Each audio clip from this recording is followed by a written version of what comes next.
parang yung sa kwento mo kasi, high school, dun na yung pumasok yung may comparison ka na, no? Kasi pag bata ka pa lang, you're so innocent and you don't see Yes. things that way. Mhm. And then, ano na yung next na naramdaman mo nung, okay, may comparison ka na, Mm. ganito, ganyan, hindi ka ba napanghinaan ng loob? Or what did you do to be better?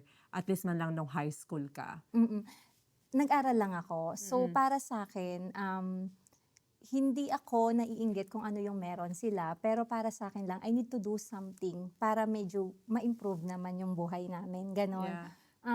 Nung pagka-graduate ng high school, hindi rin ako nakapag-aral agad kasi wala rin akong pang-tuition to college. Okay. So, I need to work first, and dun na yung unang trabaho ko. Nag-train ako as beauty specialist. Yeah, Okay. so nag-train ako to do facials, ganon, sa Extraderm, sa Splash.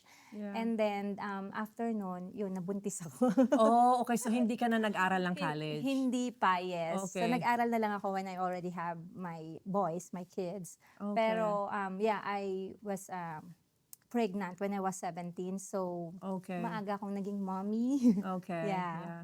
So that's one thing din sa mga, the reason I'm sharing my story din naman because I want to motivate other people. Like for example, ngayon may mga young mom na Yung mga teenage nanonood. moms. Yes. Yeah. So hindi pa yan yung end of your story kasi you can still do better. You know, Yeah. this is just one phase of your life. This is just one stage of your life. So even I was a single mom, ginalingan ko.